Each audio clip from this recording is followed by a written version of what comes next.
অতীতের কোনো ঘটনাকে ভুলে যাওয়ার জন্য সুধীর তার পুরনো বাড়ি ছেড়ে নতুন বাড়িতে শিফট হয়েছিল। বাবা, এই বাড়িটা আমার খুব ভালো লেগেছে। বাবা, আমরা এখানে কেন এসেছি? 1 মিনিটও নয়, এক্ষুনি বেরিয়ে যা। মালপত্র প্যাক করে বেরিয়ে যা। সুধীর আর আরতি রাজাওয়াত এই বাড়িতে শিফট হয়েছে 1 মাসও হয়নি, আর এই ঘটনা ঘটে গেল। প্রিয়াকে কেউ তুলে নিয়ে গেল। আপনার ওয়াইফ কি বাইকের নাম্বার নোট করেছে? সবকিছু এত স্পিডে ঘটে যে কিচ্ছু মাথায় আসছিল না। বাবু, তুমি তখন কোথায় ছিলে? নিজের ঘরের আশেপাশে কাউকে দেখেছো? এ তখন ভেতরে বসে পড়ছিল স্যার। স্যার, বলবিন্দার নামে একটা লোক আছে সুধীর বাবুর বাড়ির আগে একটা গলিতে। ওর একটা লন্ড্রির দোকান আছে। এ বলছে প্রিয়াকে ওই লোকটার সাথে মোটরসাইকেলে যেতে দেখেছে। এটা কি করে হয়েছে? অক্ষয় যদি হতো তাহলে আমি চিনতে পারতাম। অক্ষয় চলে গিয়েছিল না আপনি ওকে ঘর থেকে বের করে দিয়েছিলেন? একটা কথা বলবো? হ্যাঁ বাবা, বল। এই কিডন্যাপিং এর পেছনে অনেক কিছু লুকিয়ে আছে। রাজাওয়াত ফ্যামিলিতে এমন কিছু ঘটেছিল যা লুকোনোর চেষ্টা করা হচ্ছিল, আর অপরদিকে অক্ষয়ের কোনো খবর পাওয়া যাচ্ছিল না। দেখা যাক এই কিডন্যাপিং ড্রামার দ্বিতীয় তথা শেষ ভাগ।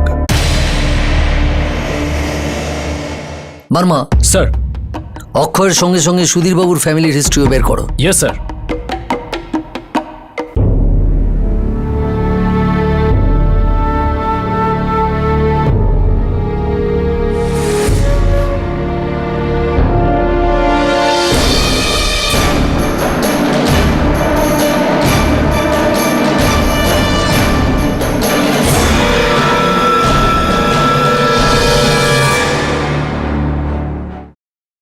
আমি তোমাকে কতবার বলবো সুধীর, ওটা অক্ষয় ছিল না।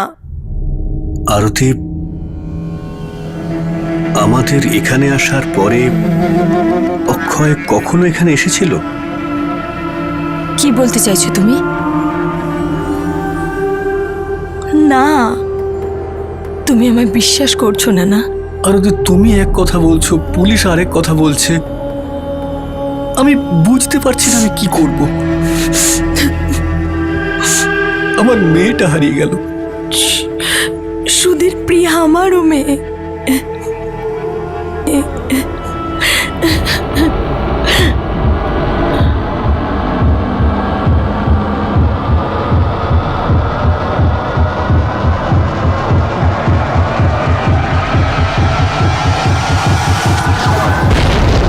হ্যাঁ, সুধীরবাবু তো খুবই ভালো লোক। 2 বছর কাজও করেছি আমি ওনার দোকানে। কিন্তু তুই এইসব জিজ্ঞাসা করছিস কেন বলতো? আরে আমি এমনি জিজ্ঞেস করছিলাম। আরে ওনার মেয়েকে কেউ তুলে নিয়ে গেছে না? হ্যাঁ ভাই, বাচ্চাটা খুব মিষ্টি ছিল। 2-1 বার দোকানে দেখেওছি, কিন্তু কি আর হবে, বাচ্চাটার তো ভাগ্যই খারাপ। আগে তো মাকেই হারালো, আর এখন নিজেই। মাকে হারিয়ে ফেলেছে? আরে না সেলিম ভাই, আরে আরতি, ওর মা তো বেঁচে আছে না? আরে না, আমি ওর নিজের মার কথা বলছিলাম। ওর জন্ম হওয়ার কয়েকদিন পরেই মারা গিয়েছিল। মানে তারপরে তো সুধীরবাবু একদম ভেঙেই পড়েছিলেন।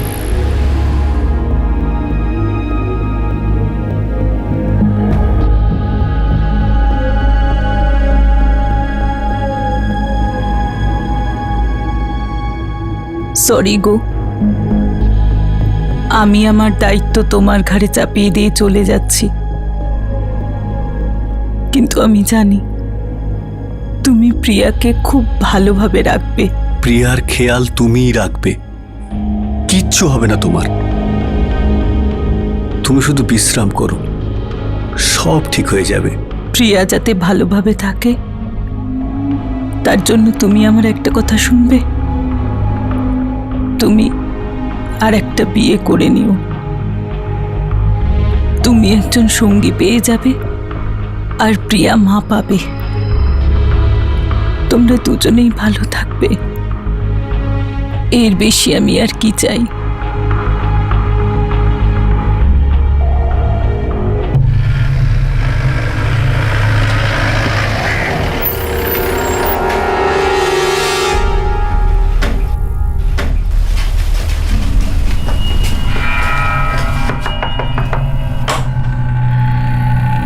বিশ্বাস সিং। হ্যাঁ, অক্ষয় গুপ্ত কোথায়? আগে ওই অক্ষয় বাচ্চাটাকে কিডন্যাপ করেছে? না স্যার, আমি কিছু জানি না। অক্ষয়ের ফোন সুইচ অফ হওয়ার আগে শেষ কথা তোর সঙ্গে হয়েছিল? হ্যাঁ, কথা হয়েছিল ওর সাথে, আর আমার দেখা হয়েছিল। কবে? পরশুদিন সন্ধ্যাবেলায় আমার বাড়ি এসেছিল। কেন? আগে স্যার, আমি ওর কাছ থেকে কিছু টাকা ধার নিয়েছিলাম, ও ওটাই চাইতে এসেছিল।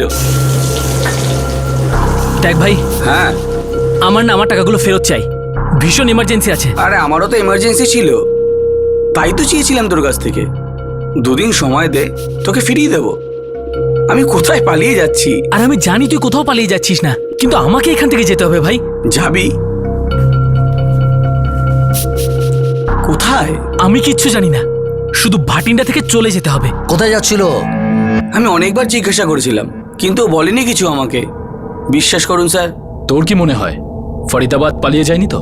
হ্যাঁ, ফরিদাবাদ যেতে পারে, কারণ গত মাসেও কাজ ছেড়ে দিয়েছিল। আর জানি না স্যার ওর মনে কি চলছিল, আর ও যে এমন কাজ করবে আমি বিশ্বাস করতে পারছি না। স্যার, সুধীরের কাছেও অক্ষয়ের ফরিদাবাদের অ্যাড্রেস নেই, শুধুমাত্র একটা মৌখিক চুক্তি, প্রপার রেন্ট এগ্রিমেন্ট হয়নি।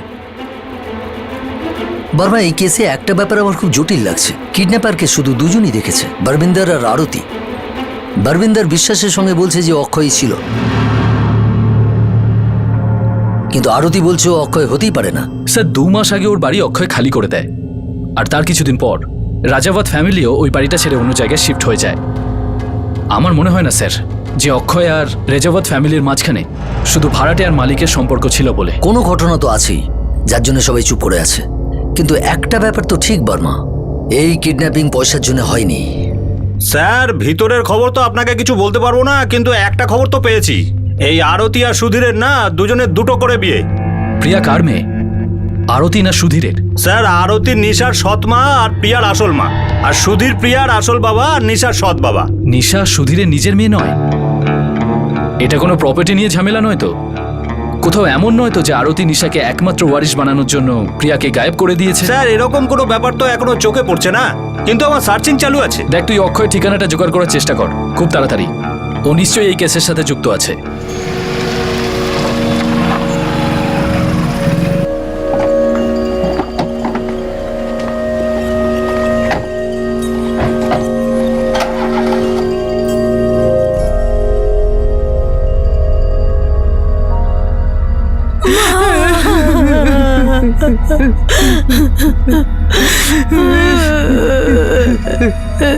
পুলিশ কিছু জানতে পারলো প্রিয়ার ব্যাপারে? পুলিশের লোকেরা বলছিল প্রিয়াকে অক্ষয় তুলে নিয়ে গেছে। অক্ষয় ওই আপনার ভাড়াটে? কিন্তু মা, তুই তো বলেছিলি বাইকের ছেলেটাকে তুই কখনো দেখিসনি। আমার যতটুকু খেয়াল আছে ওটা অক্ষয় ছিল না, অন্য কেউ ছিল বাবা। কিন্তু অক্ষয় এমন করবে কেন? ও তো তোমার ভাড়াটে ছিল। জানি না, আমি কিচ্ছু জানি না।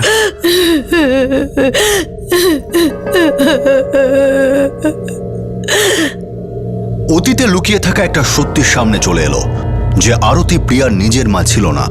সুধীরের প্রথম স্ত্রী অর্থাৎ প্রিয়ার নিজের মা প্রিয়া জন্মগ্রহণ করার কিছুদিন পরই মারা গিয়েছিল।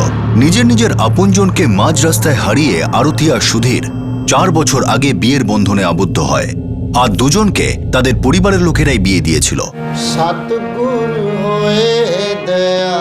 তুমি তো আমার মনের কথা বলে দিয়েছো সুজাতা। আমি রোজ ঈশ্বরের কাছে প্রার্থনা করি যে আমার আরতি মায়ের জীবনে নতুন কেউ আসে। আমিও এটা চাই যে সুধীর যেন আর একা না থাকে। প্রিয়া এখন অনেক ছোট। যা তুমি বলেছো সেটা যদি সত্যি হয় তাহলে আমার আরতি মা আর তোমার ভাই সুধীরের জীবনটা নতুন ভাবে গড়ে উঠবে। আমিও সুধীরের সঙ্গে কথা বলে দেখছি। আপনি এখন আরতিকে জিজ্ঞেস করুন। আরতি মা, তোর বয়সটাই বা কত? এখনো 30 বছরও হয়নি। সারা জীবন পড়ে আছে তোর সামনে। মারে, নিশার কথাটা একবার ভাব। যদি তোকে আর নিশাকে কেউ সুখে রাখতে চায় তাহলে খারাপটা কি? ব্যাস, শুধু একবার সুধীরের সাথে দেখা কর, তারপর তুই যা বলবি। আরতি রাজি হয়েছে? হ্যাঁ, তোর মা রাজি করিয়েছে। আর বাবা, ওই কথাটা বলা কি খুব জরুরি? যদি ওই কথাটা বলা হয় তাহলে কথা হওয়া তো দূরের কথা, কথা শুরুই হবে না। তাহলে বাবা একটা কাজ করো, কথাটা ভুলে যাও, চুপ করে থেকো। রঞ্জিত ঠিকই বলছে। কি প্রয়োজন আছে এইসব কথা তোলার? আর যদি বিয়ের পরে সেটা কারোর থেকে জানতে পারে তাহলে ও এটাই ভাববে যে ওকে আমরা ঠকিয়েছি। ভবিষ্যতের কথা ভেবে তুমি মেয়েটার বর্তমান নষ্ট করবে? যদি তুমি এইরকমই ভেবে থাকো তাহলে তো মেয়েটার বিয়েই আর হবে না। আমার অলকা বৌদি প্রিয়ার জন্মের কিছুদিন পরে মারা গিয়েছিল।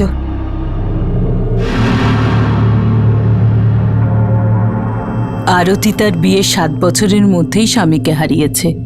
সমরজিৎ নাম ছিল ওর। ওর কার অ্যাক্সিডেন্ট হয়েছিল আর ওখানেই ওর মৃত্যু হলো।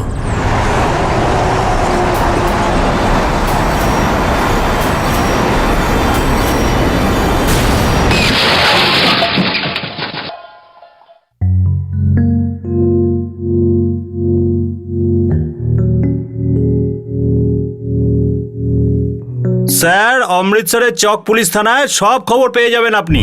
ওখানেই কেসটা করা হয়েছিল। এই মামলায় প্রিয়ার নাম আসছে নাকি? না স্যার, ওর সৎমা আরতি।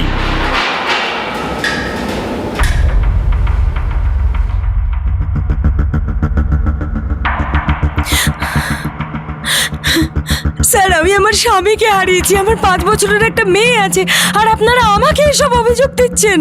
আমি চিনি না ওই ট্রাকওয়ালাকে। আমি জানি না ও কেন চাপা দিয়েছে আমার স্বামীকে। কিন্তু আপনার শ্বশুর শাশুড়ি তো বলছেন ওটা অ্যাক্সিডেন্ট নয়, ওটা মার্ডার ছিল, যেটা আপনি করিয়েছিলেন। আমি সাহেব, ও আমার ছেলের সাথে সুখী ছিল না। ও কোনো কিছু পছন্দই করতো না সাহেব।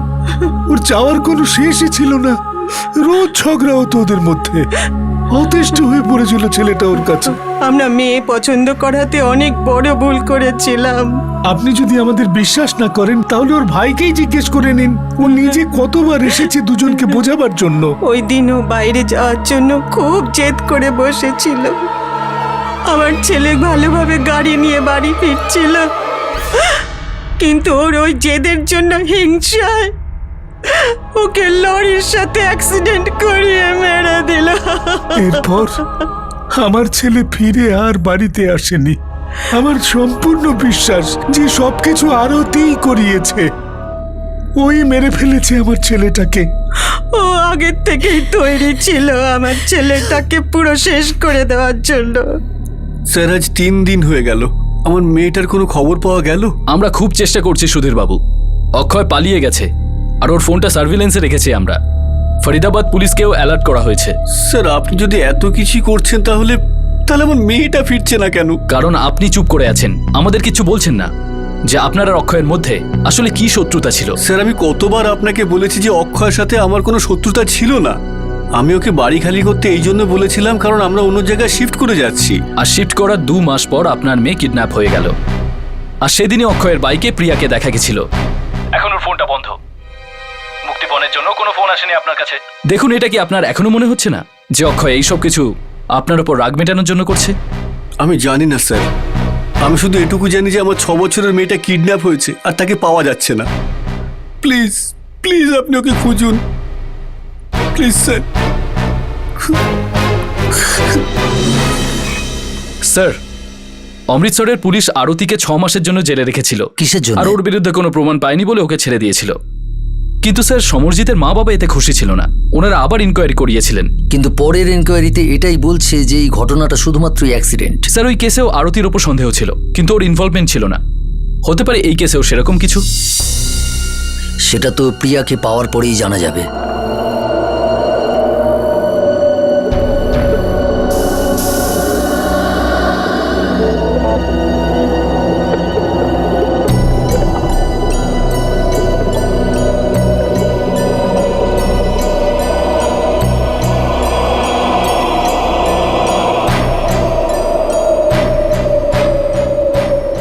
পুলিশ চেষ্টা চালিয়ে যাচ্ছিল, কিন্তু অক্ষয় এখনো তাদের নাগালের বাইরে ছিল। আর প্রিয়াও। প্রশ্ন এখনো এটাই যে এই কিডন্যাপিং এর উদ্দেশ্য কি ছিল, কে এই প্ল্যানিং করেছিল, আর সবকিছু কি সেই প্ল্যানিং অনুযায়ী হয়েছিল? আগে আমি ঠিক বুঝলাম না। সুধীর বাবু, 4 দিন হয়ে গেছে আপনার মেয়েকে খুঁজে পাওয়া যায়নি। স্যার, 4 দিন ধরে আমিও শুতে পারিনি। প্রিয়াকে দেখতে পাই না, কিন্তু ওর কথা শুনতে পাই।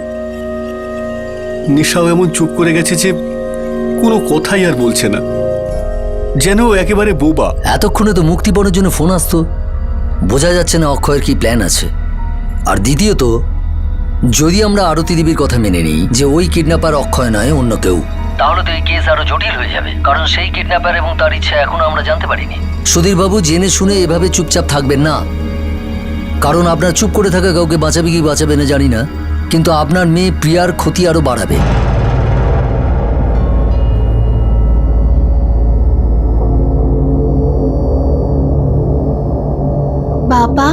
তোমাকে একটা একটা কথা বলবো। বল না মা, কি কথা বলবি? বাবা, ওই আঙ্কেল ছিল না, কোন আঙ্কেল? অক্ষয় আঙ্কেল। কিছু বলেছে নাকি অক্ষয় আঙ্কেল? ও রোজ বাড়িতে আসে। মা, ও এখন আমাদের ভাড়াটিয়া, পেইং গেস্ট। এখন ওপরের ঘরটা ওরই। যেমন বাবা রাত্রিবেলায় কাজ করে বাড়ি ফেরে, তেমনি ও কাজ করে বাড়ি ফেরে। আর তাছাড়া রাত্রের খাবারটাও তো আমাদের সঙ্গেই খায়, আর চাও তো আমাদের সঙ্গেই খায়। এতে কিচ্ছু ভুল নেই।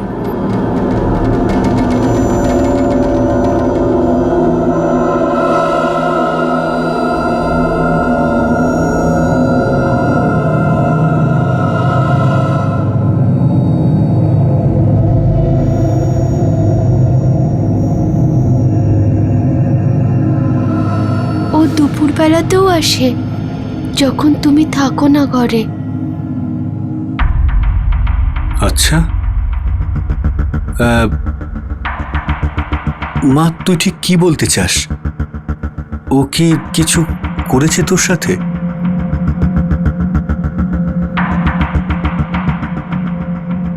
সেদিন আমার শরীর খারাপ ছিল, আমি স্কুলে যাইনি।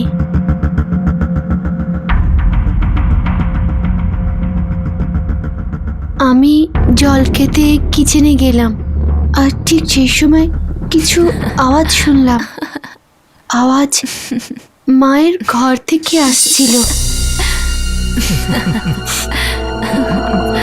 তুমি খুব মস্তি করো, বাচ্চারা শুনে নেবে। চুপ করো এবার। কেউ নেই এখানে। ওটা অক্ষয় আঙ্কেলেরই গলা ছিল।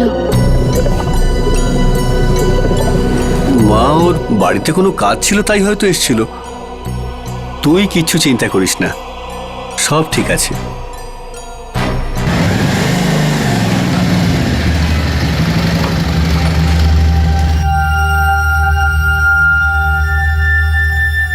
নিশার কথা সেদিন আমি কোনো গুরুত্ব দিইনি, কিন্তু এক সপ্তাহ পর আমার চোখ থেকে পর্দা সরে যায়। আমি সেদিন বাড়ি তাড়াতাড়ি এসেছিলাম। নিশা আর প্রিয়া স্কুলে গিয়েছিল। তো ছেড়ে দাও না সুধীরকে, আর চলো আমার সাথে। এখানে কি প্রবলেম হচ্ছে? তুমি যখন ইচ্ছে আসতে পারো, যা চাও তাই করতে পারো। তোমাকে কে আটকাচ্ছে? কিন্তু আমরা এখানে কত কম সময় পাই। ভুল, কম সময় পাওয়া যায়, তাই জন্যই তো বেশি মজা হয়। এক একটা মুহূর্ত আমাদের কাছে দামি। আচ্ছা ছাড়ো, ভেবে দেখো না, এটাতেই তো আসল মজা, তোমার লুকিয়ে লুকিয়ে আসাটা।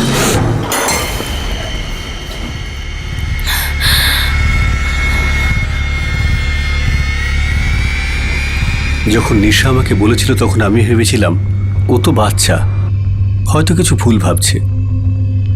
কিন্তু যাও ভেবেছিল তা ঠিকই ছিল, আর সেই সত্যটা এবার আমিও দেখে ফেলেছিলাম। এক্ষুনি আর এই মুহূর্তে অক্ষয় বেরিয়ে যাও আমার বাড়ি থেকে। দাদা, আমি এখন কোথায় যাব? একদিন অন্তত সময় দিন। 1 মিনিটও নয়, এক্ষুনি বেরিয়ে যা। মালপত্র প্যাক করো, বেরিয়ে যা।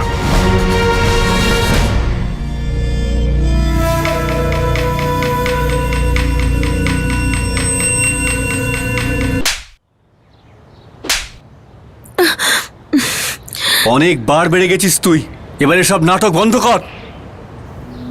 আমার এত ভরসা, আমাদের বাচ্চাদের কথা একবারও তোর মনে পড়লো না? বল, একবারও মনে পড়লো না তোর? এই লুকিয়ে চুরিয়ে আর যদি একবারও এসব কাজ করিস না তাহলে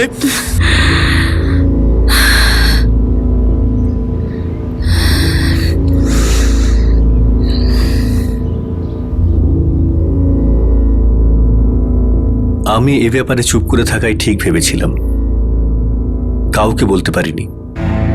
কিন্তু আরতি আমার উপরে রাগ প্রিয়ার উপরে দেখাতে শুরু করে। কি হয়েছে? চুপ।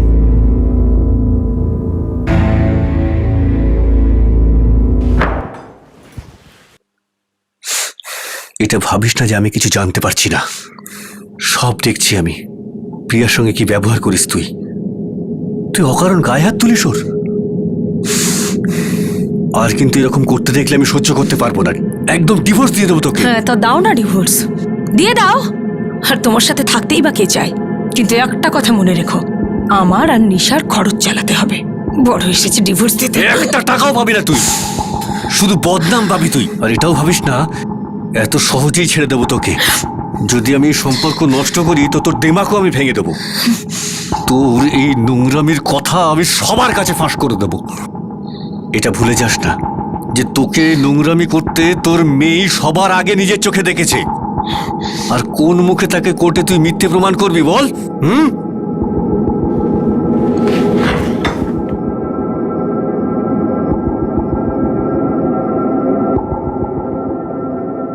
কোথায় রেখেছিস? এখানেই, ভাটিন্ডা বাস ডিপোতে। সব দেখছি আমি। ঠিক আছে।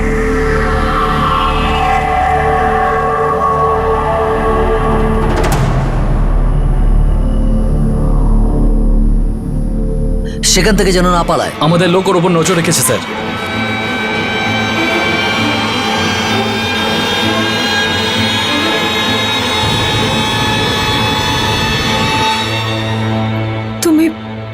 তুমি কি এখনো আমায় সন্দেহ না, করো? সন্দেহ না, আমি শুধু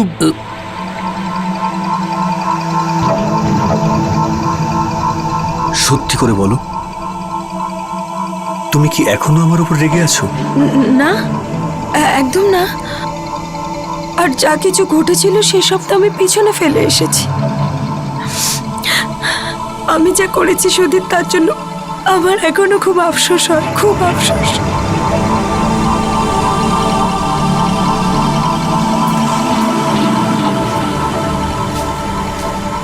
সুধীর,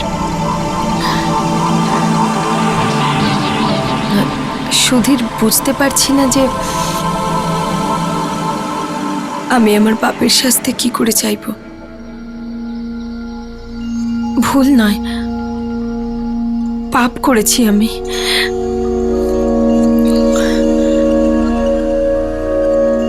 জানি না আমার কি হয়ে গেছিল।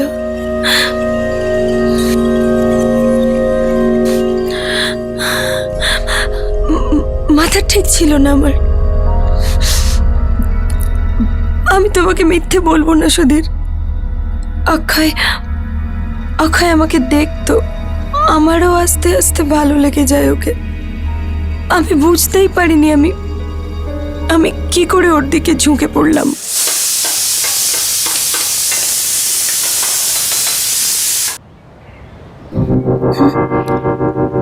কি হলো?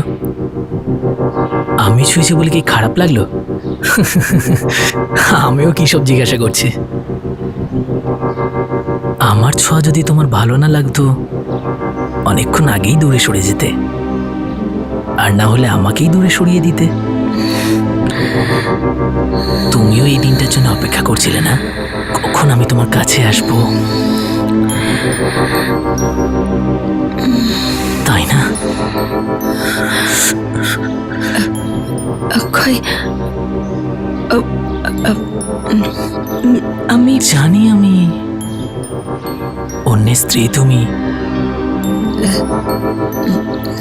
দুটো বাচ্চার মা আর ভীষণ সুন্দরী। আমি অনেক দিন ধরে এই দিনটার স্বপ্ন দেখছিলাম। আজকে আমার স্বপ্নটা পূরণ হলো। আমি আগে থেকেই জানতাম আগুন যে দুদিকে এইভাবে জ্বলছে আমি তা বুঝতে পারিনি।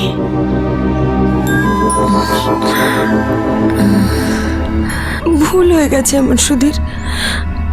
জানি না আমার কি হয়ে গিয়েছিল। ভগবান জানে আমি তোমাকে কি কি বলেছি। লজ্জা হওয়া উচিত আমার। আমাকে ক্ষমা করে দাও সুধীর, আরতি, আমাকে ক্ষমা করে দাও। ক্ষমা চাওয়ার কোনো দরকার নেই।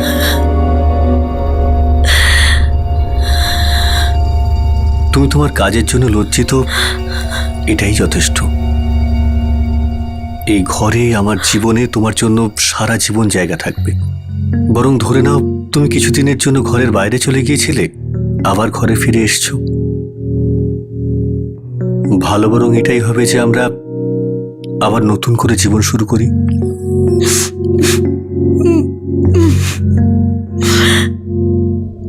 আমি জানি সুধীর, যে ক্ষত সেরে গেলেও তার দাগটা থেকেই যায়। পুলিশ যেই অক্ষয়ের নাম নেয়, আমি জানতাম যে আঙুলটা আমার দিকেও আসবে। আর আমি যা করেছি তারপরে আমাকে আমাকে বিশ্বাস করাটা অত সহজ নয় তোমার। আমি তোমাকে সন্দেহ করছি না। আমরা তো ঠিক করেছিলাম যে আমাদের বিবাহ আমাদের পরিবারকে ভাঙতে দেব না, সেজন্যই তো আমরা ওই বাড়িটা ছাড়ি। আর আমি দেখেছি যে তুমি এখানে এসে আমাদের সংসারটাকে আবার সাজাবার চেষ্টা করেছো, কিন্তু তাও বলছি একবার ভালো করে মনে করার চেষ্টা করে দেখো যে এটা অক্ষয় ছিল না তো যে আমাদের মেয়েটাকে নিয়ে পালিয়ে গেছে। আমি কেন বাঁচাবো ওই লোকটাকে বলো, আমাকে বিশ্বাস করো।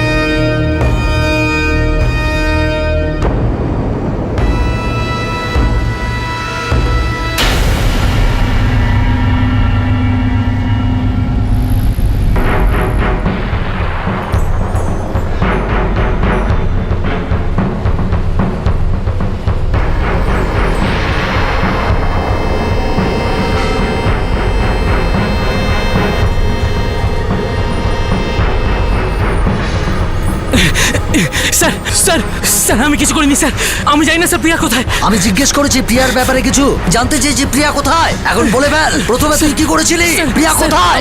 আমি ওকে একটা জায়গায় লুকিয়ে রেখে দিয়েছি। কার কাছে আছে? কারোর কাছে না স্যার, একটা খালি বাড়িতে ওকে লুকিয়ে রেখেছি। নিয়ে চল, চল।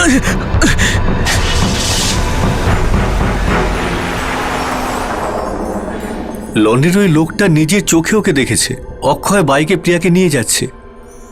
ও মিথ্যে কেন বলবে, তাও পুলিশের কাছে? আমি জানি না সুধীর, আমি সত্যি বলছি, প্রিয়ার দিব্যি।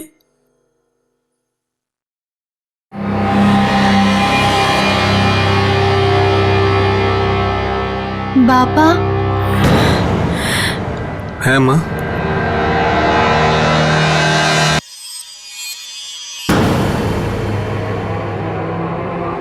কি হয়েছে মা? বাবা, ওটা অক্ষয় আঙ্কেলই ছিল যে প্রিয়াকে নিয়ে গিয়েছে। মাই পাঠিয়েছিল প্রিয়াকে অক্ষয় আঙ্কেলের সাথে।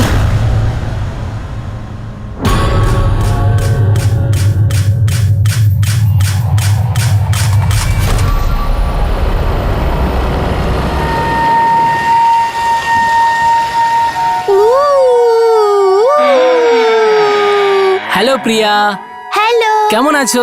ভালো আছি। প্রিয়া সোনা, বাবা তোমাকে ডেকেছে দোকানে, তাই অক্ষয় আঙ্কেল তোমাকে নিতে এসেছে। যাও।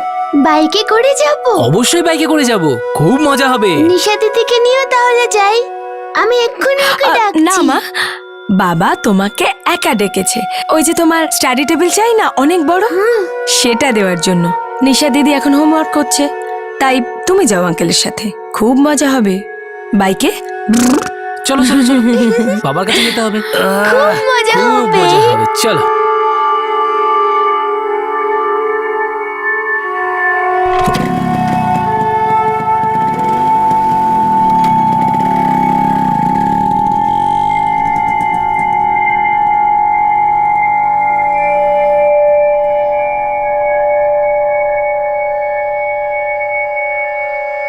মা, ওটা অক্ষয় আঙ্কেল ছিল না? ও প্রিয়াকে কোথায় নিয়ে গেল?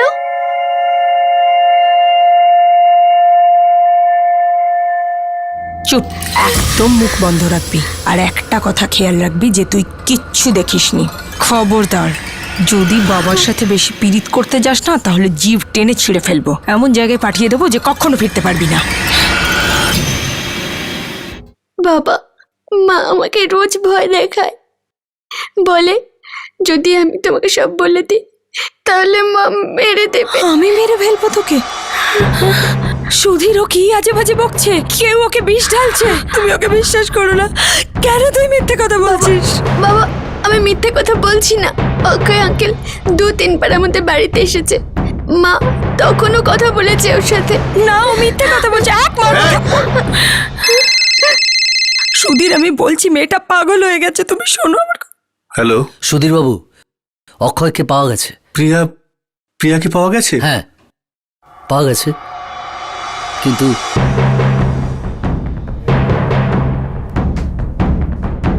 কি বললো পুলিশ? পুলিশ অক্ষয়কে ধরে ফেলেছে। আর প্রিয়া?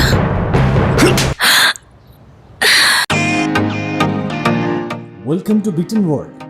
How may I assist you? নতুন ফ্ল্যাটের জন্য একটা স্ট্যান্ড ফ্যান আর কুলার নেব। এই পচা গরম থেকে একটু স্বস্তি চাই। বাজার চলতে সব ব্র্যান্ড আর ভরসাযোগ্য নয়। তার জন্য তো আমাদের ফ্যান আছে, all purpose bullet table fan, ceiling fan. আমাদের সিলিং ফ্যান কিন্তু 30 মাসের ওয়ারেন্টি সহ পাওয়া যায়। আছে ফারাটা 2 বছরের ওয়ারেন্টি, 17 থেকে 20 মিটার এয়ার ফ্লো, মধ্যবিত্তের সাধ্যের মধ্যে একমাত্র ভরসাযোগ্য ব্র্যান্ড বিটেন। আমাদের কুলারের কিন্তু অনেক range, 45 litres, 50 litres, 70 litres, 90 litres, 110 litres. Honeycomb সহযোগে বিটেনের সব কুলারের ওয়ারেন্টি 1 বছর। চেনা হাওয়ায় অচেনা অনুভূতির জন্য একমাত্র আদর্শ বিটেন।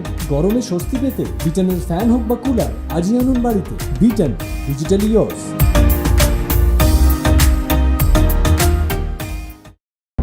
কি বললো পুলিশ? পুলিশ অক্ষয়কে ধরে ফেলেছে।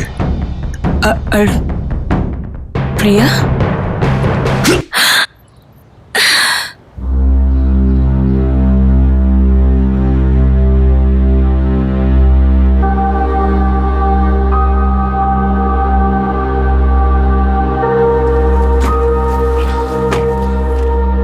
কোথায়? স্যার ওই বাড়িটায়।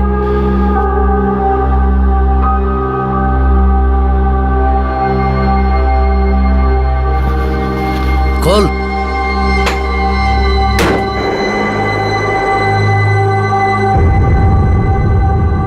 কোথায় প্রিয়া?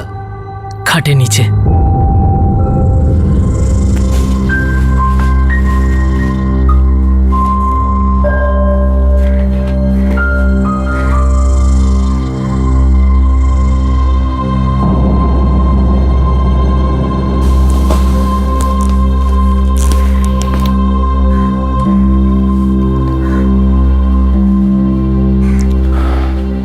বাচ্চাটা নেই স্যার।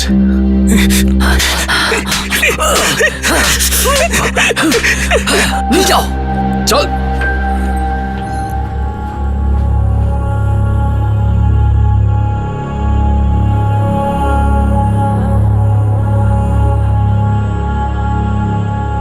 কেন করেছিস তুই?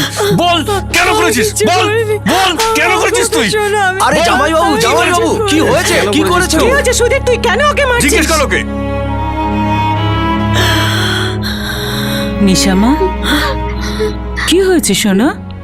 দিদা, মাই সব কিছু করেছে। মাই সব কিছু করেছে। তুই? মা, আমি কিচ্ছু করিনি। কেউ এই মেয়েটাকে কিছু খাইয়েছে। ও কেন মিথ্যে কথা বলছে? আমি কিচ্ছু করিনি।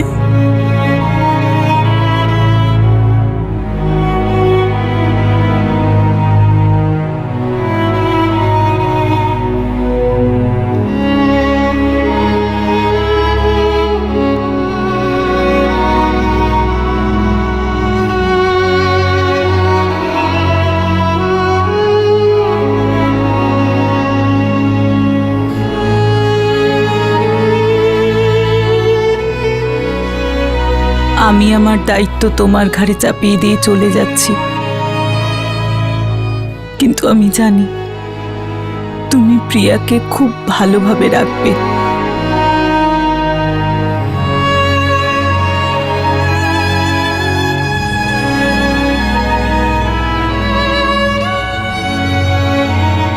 সুধীরবাবু অক্ষয় প্রিয়াকে নিয়ে যায়নি, ওকে ওর সঙ্গে পাঠানো হয়েছিল। আর ও ওর মায়ের ভরসায় ওর সঙ্গে চুপচাপ চলে যায়, না চিৎকার করি, ঠিক যেমন আমাকে বলবিন্দার বলেছিল। কি পেলো আবার মেয়েটাকে মেরে ফেলে? প্রথমে মারবার প্ল্যান ছিল না, কিন্তু পরে প্ল্যানটা বদলে যায়। হ্যাঁ, তারপর 1 মিনিট। হ্যাঁ সে তো ঠিক আছে, কিন্তু এটা তো বলো টাকার জন্য ফোন কখন করব? এখন না, এদিকে সব গন্ডগোল হয়ে গেছে। আমি যখনই সুধীরকে বলি ও সোজা পুলিশ স্টেশন চলে গেছে কমপ্লেন লেখাতে। আরে এটা কি করে হয়ে গেল? তুমি তো বলেছিলে যে... কি বলেছিলাম সেটা বাদ দাও, আর এখন কি করতে হবে সেটা ভাবো। ও আমাকে টাকা দিতে চাওয়াটা রিস্কের হয়ে যাবে। যদি কেউ জানতে পারে না যে প্রিয়াকে কিডন্যাপ তুমি করেছো, তাহলে তোমার সাথে সাথে আমাকেও সন্দেহ করবে। আরে সবাই তো এমনিতেই জানবে না। আরে নিশাও তো আমাকে দেখেছিল ওকে নিয়ে যাওয়ার সময়। ও তো গিয়ে নিজের মুখটা খুলে দেবে না। আরে তার চিন্তা তোমাকে করতে হবে না। আমার চিন্তাটা করছো তো? আমি এখন কি করব? টাকাগুলো তো সব গেল না, পালিয়ে যাবো এখান থেকে। কিন্তু এই মেয়েটার কি করব?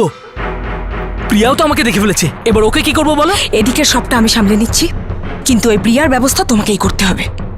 মানে welcome to beaten world. How may I assist you? নতুন ফ্ল্যাটের জন্য একটা স্ট্যান্ড ফ্যান আর কুলার নেব। এই পচা গরম থেকে একটু স্বস্তি চাই। বাজার চলতে সব ব্র্যান্ড আর ভরসাযোগ্য নয়। তার জন্য তো আমাদের ফ্যান আছে, all purpose bullet table fan, ceiling fan. আমাদের সিলিং ফ্যান কিন্তু 30 মাসের ওয়ারেন্টি সহ পাওয়া যায়। আছে ফারাটা 2 বছরের ওয়ারেন্টি, 17 থেকে 20 মিটার এয়ার ফ্লো। মধ্যবিত্তের সাধ্যের মধ্যে একমাত্র ভরসাযোগ্য ব্র্যান্ড বিটেন। আমাদের কুলারের কিন্তু অনেক range, 45 litres, 50 litres, 70 litres, 90 litres, 110 litres. Honeycomb সহযোগে বিটেনের সব কুলারের ওয়ারেন্টি 1 বছর। চেনা হাওয়ায় অচেনা অনুভূতির জন্য একমাত্র আদর্শ বিটেন। গরমে স্বস্তি পেতে বিটেনের ফ্যান হোক বা কুলার, আজই আনুন বাড়িতে। Beaten, digitally yours. সব গেল না, পালিয়ে যাবো এখান থেকে। কিন্তু এই মেয়েটার কি করব? প্রিয়াও তো আমাকে দেখে ফেলেছে, এবার ওকে কি করব বলো? এদিকে সবটা আমি সামলে নিচ্ছি, কিন্তু এই প্রিয়ার ব্যবস্থা তোমাকেই করতে হবে। মানে? মেরে ফেলো ওকে। আরতি, আমাদের প্ল্যান শুধু টাকা হাতানোর ছিল, কাউকে খুন করার ছিল না। কোনো রাস্তা নেই আমাদের কাছে। যদি প্রিয়া ফিরে আসে না, তাহলে ওর কিডন্যাপিং এর অভিযোগে তুমি জেলে যাবে আর আমি যাব বাড়ির বাইরে।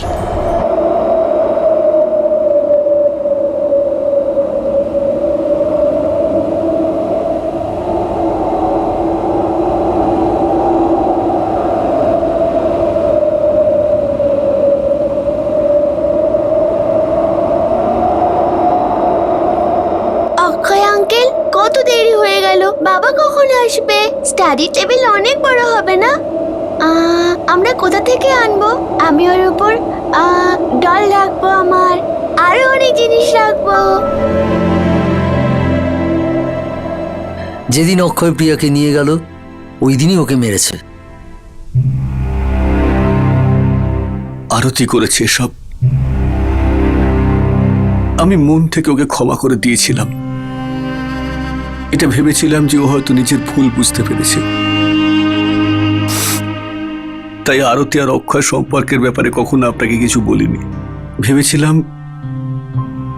অক্ষয় আমার উপর রেগেছিল তাই এসব কাজ করেছে, কিন্তু আরতি কতটা বিষ ভরেছিল ওর মনের মধ্যে। দুজনের মাথা থেকে জ্ঞান বুদ্ধি হারিয়ে যায়, আর ওদের সম্পর্কের মাঝখানে আপনি একমাত্র দেওয়াল। কোনো সন্তাপ নেই ওদের মধ্যে। ওদের উদ্দেশ্য পূরণ করার জন্য নাটক করেছে। আমার মেয়ে মিথ্যে কথা বলছে, ওকে কেউ কিছু শিখিয়ে দিয়েছে। আমি কিচ্ছু করিনি স্যার, আমাকে বিশ্বাস করুন স্যার। আমি নিজের অপরাধ অক্ষয়ের ঘাড়ে যতই চাপাবার চেষ্টা করো, সত্য বদলে যাবে না। এই কেসে শুধু অক্ষয় নয়, নিশাও সাক্ষী। তোমার আরেকটি সেলফোন যেটা অক্ষয় তোমাকে দিয়েছিল, ওটাও পাওয়া গেছে, যাতে তোমরা সমস্ত প্ল্যান করেছিলে। তোমার বর খুব ভালো মানুষ, একবারও তোমার উপর কোনো সন্দেহ হলো না। তুমি বিশ্বাসঘাতকতা করলেও মাফ করে দিল, তারপরেও তুমি এই ক্ষতি করলে। আমি ওর সাথে থাকতে চাইনি। আমি ওকে ডিভোর্স দিতে চেয়েছিলাম, কিন্তু সুধীর ও আমাকে টাকা দিতে চাইছিল না। যে কোনো বাহানায় আমাকে আটকে রাখতে চাইছিল, আর আমি ওর থেকে মুক্তি পেতে চাইছিলাম। আমি অক্ষয়ের সাথে থাকতে চাইছিলাম। তা চলে যেতে অক্ষয়ের কাছে। মুদ্রা কথা এটা যে সুধীরের পয়সা ছাড়া তোমরা আরামে থাকতে পারতে না।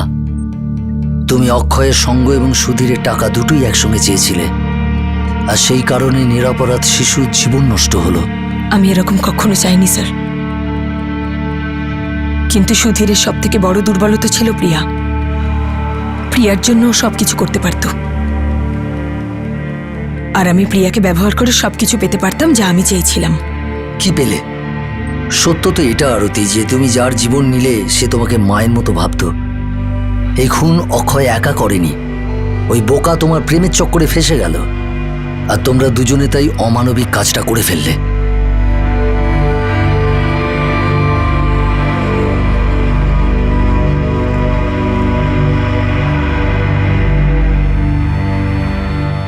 সুধীর বাবু, আপনার বিয়ের আগে আরতি সম্বন্ধে সবকিছু বলা হয়েছিল? আমি বলতে চাইছি ওর আগের স্বামীর মৃত্যুর ব্যাপারে।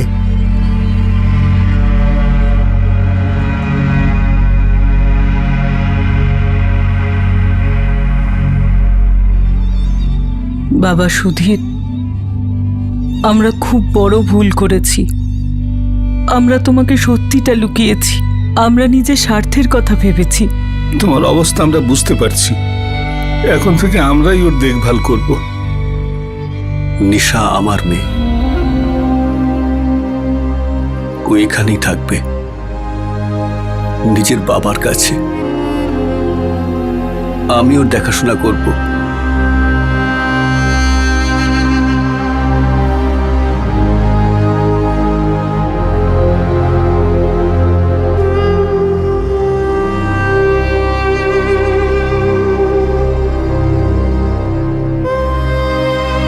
আমার আরতিকে অক্ষয়ের সঙ্গে যেতে দেওয়া উচিত ছিল।